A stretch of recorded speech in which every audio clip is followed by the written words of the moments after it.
I'm Polly Murray, and I currently work for Blackburn Dorring Borough Council in a neighbourhood team as a Learning and Partnership Officer. And I live in Blackburn, although it isn't my place of birth.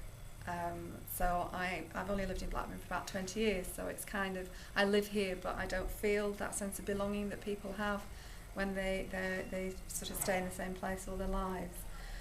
I think one of the barriers to people helping each other is that we seem to have become a culture that thinks of me first and other people next, and that's a really hard thing to change. I think it's a lot easier for a lot of people to look at what there isn't rather than what there is. And I think television and the media constantly portray a society which frightens people. They think there's far more danger and crime than I think there really is, and it's probably no different than it was 50 years ago.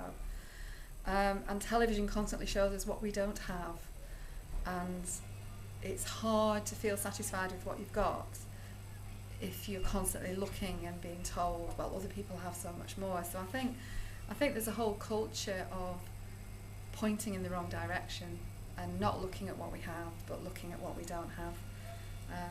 And I think that's a really big barrier.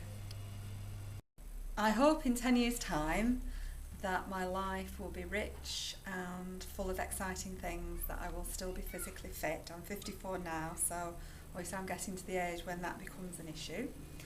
I hope I will have enough money to live comfortably. I've never needed a lot, but I don't like not having enough. My dreams for the future really are quite similar, that I should be healthy and having a life which is fulfilling for me, whatever form that might take. I hope that the place I live, that may or may not be where I live now, will be a comfortable, welcoming one.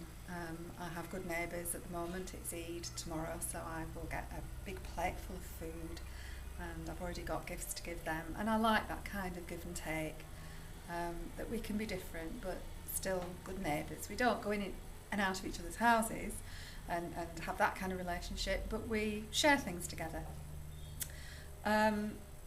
I hope in 2020 that there is more happiness in this country, and that there are less people who struggle in the way a lot of the people I work with struggle now, to feel part of something, to feel like they belong, to feel fulfilled in their lives.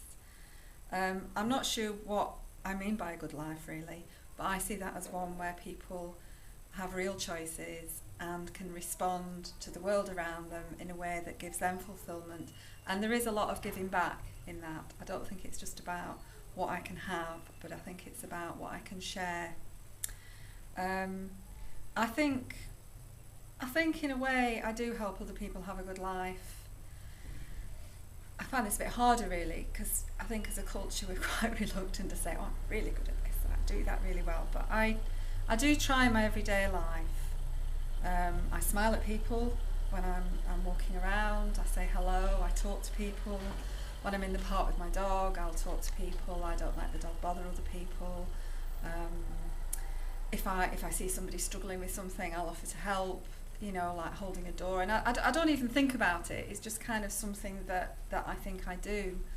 I'm not sure that helps them to have a good life, but I hope that if we all helped each other in little ways, there would be a really big net outcome.